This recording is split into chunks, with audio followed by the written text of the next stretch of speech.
Magandang araw mga bata, narito na ang ating aralin sa GMRC Quarter 2, Week 7, Day 2. Layunin, nakakikilala ng mga mabuting gawin ng pamilyang Pilipino.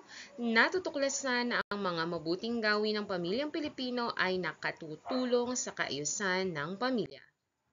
Magandang araw sa inyong lahat. Tumukoy ng isang gawin ng mabuting pamilyang Pilipino. O, sige, may natandaan ba kayo? O, halimbawa, nagdarasal bago kumain.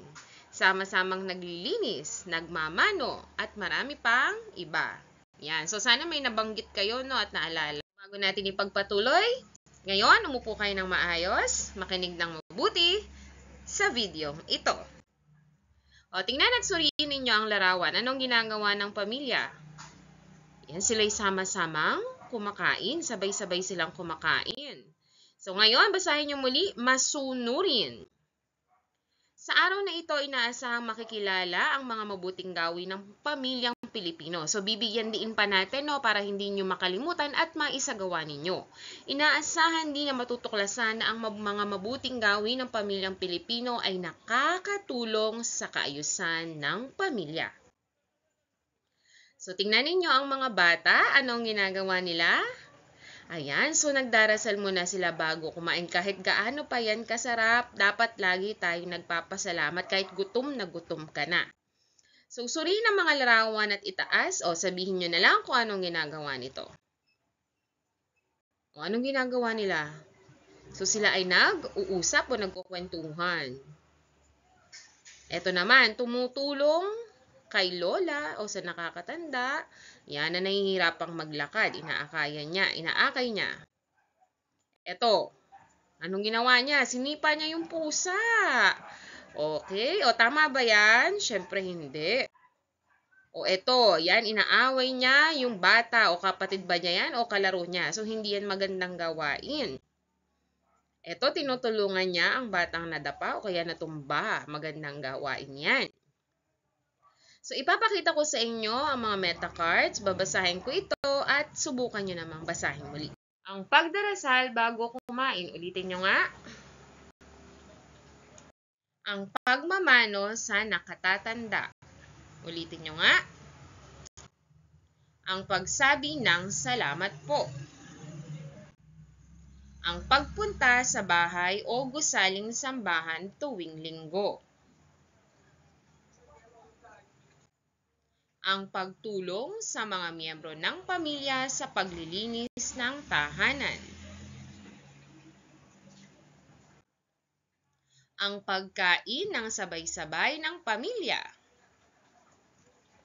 Ang pagtanggap ng taus-puso sa mga bisita. Pag sinabi nating taus-puso, hindi mo sila aawayin, no? Itatrato nyo sila ng mabuti.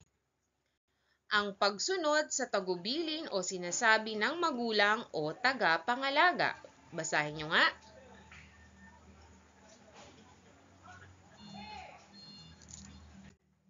Ang pag-aalaga sa nakakatandang miyembro ng pamilya. Ang paggalang sa bawat miyembro ng pamilya. Ngayon, tingnan ang talahan na yan. Mabuting gawin ng pamilyang Pilipino at hindi mabuting gawin ng pamilyang Pilipino. So, punan natin yung talahan na yan gamit ang mga larawan. Ang mga larawan ay ilalagay natin sa tamang hanay. So, ang unang hanay para sa mabuting gawin ng pamilyang Pilipino at ang ikalawang hanay ay para sa hindi mabuting gawin ng pamilyang Pilipino. O yan, yung una. Saan kaya ito? Mabuti o hindi? O hindi yan mabuti. Ano? So, dapat minamahal natin ang mga hayop kasi sila rin ay may buhay. Okay? So, babalikan tayo niyan kapag trinato natin sila ng hindi maganda. Ito ang ikalawa. O, mabuting gawi yan. Pagtulong sa nangangailangan. Ikatlo. Ayan, mabuting gawi din to. Pag nakita natin yung matatanda, no, tulungan natin magbuhat kasi Lalo na kapag mga lolo't lola na, marurupok na kasi yung buto nila. O tandaan nyo, tatanda din kayo, kaya mabuti na tumulong din kayo sa matatanda. Para pagtanda nyo, babalik sa inyo yung ginawa nyo, no? Nagtanim kayo nung bata pa kayo ng kabutihan sa matatanda, kaya pagtanda nyo, aanihin nyo yung kabutihan na yun. O eto, hindi to maganda. Yan, huwag tayo mananakit ng kapwa. So, ano ang naidudulot ng pagtupad o pagsasagawa ng mga mabubuting gawi ng inyong pamilya? So, syempre, magiging maayos ang pamilya. Tapos, mababawasan ang away. Pati yung kapitbahay nyo, hindi nyo magiging kaaway. Although, kahit na magalit yung kapitbahay nyo sa inyo, kasi minsan may mga kapitbahay na hindi pa natututo ng tamang gawain ng pamilya, so ipakita nyo na lang yung tama, no? Para mabawasan yung gulo. So, hindi natin to gagawin, pero kung nasa klase tayo, pwede nyo gawin to. Tumayo ang lahat, humanap ng kapareha. Sabihin mo sa iyong kapareha kung ano ang mabuting gawin ng iyong pamilya ang ginagawa mo. Ipaliwanag din ito kung bakit mo ito ginagawa.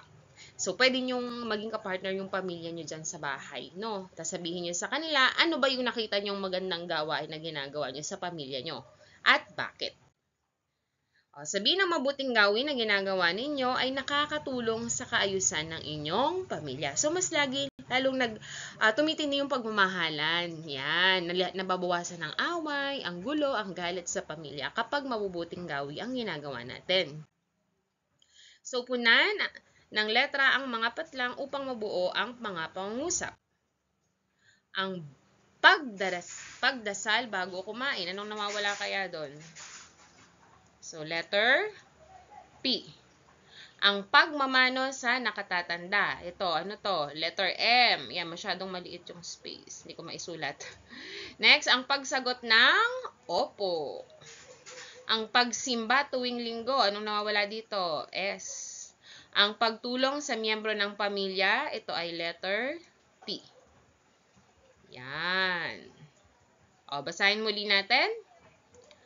Ang pagdasal bago kumain, ang pagmamano sa nakakatanda, ang pagsagot ng opo, ang pagsimba tuwing linggo, ang pagtulong sa miyembro ng pamilya. So, ilan to sa mga magagandang gawain ng isang pamilya? Ano ang naramdaman o damdamin nyo habang ginagawa ang mga gawain? So, sana na-realize nyo na dapat nating gawin yun para maging maayos at matatag ang ating pamilya. Ang pagiging masunurin ay taos-pusong pagsunod sa mga utos, patakaran o alituntunin. Tandaan nyo ito, no? So, hindi kayo masasabing masunurin kapag nagdadabog kayo. So, narito muli mga halimbawa ng mabuting gawin ng pamilya, ang pagdarasal bago kumain, ang pagmamano sa nakakatanda, ang pagsasabi ng salamat po o paumanhin po, ang pagpunta sa bahay o gusaling dalanginan tuwing linggo, ang pagtulong sa mga miyembro ng pamilya sa mga gawaing pantahanan, ang pagkain ng sabay-sabay ng pamilya, ang pagtanggap ng taos-puso sa bisita, ang pagsunod sa tagubilin ng magulang o tagapangalaga, ang pag-aalaga sa nakakatandang miyembro ng pamilya, ang pagtalima. Pag sinabi nating pagtalima, pagsunod, no? Sa bilin ng mga magulang o tagapangalaga. Lagyan ng check ang mga larawan na nagpapakita ng magandang gawin ng pamilyang Pilipino at X kung hindi. Pinagbuksan yung matanda o yung lolo, check. Nagsisimba ang pamilya, check. Siyempre, ito X. Yan. So, masama yan. Tsaka may batas na pinagbabawal na saktan ang mga hayop. Ito, sama-samang naglilinis ang pamilya, check. Ayan, bullying to. So, X yan. So, hindi dapat tayo gumagawa ng ganito, no? Kasi lalo na kung kahit natahimik lang yung isang tao, nagigising yung kanyang bad attitude dahil sa bad na ginagawa natin. So, hindi natin natutulungang maging mabuti ang isang tao kapag ginagawa natin ito. So, wag natin tong gagawin, no? Wag nating hayaan na tayo yung magdala sa isang tao sa kasamaan. Dapat naghihikat kaya tayo paano magiging mabuti ang isang tao. Okay? So, hanggang sa muli, paalam!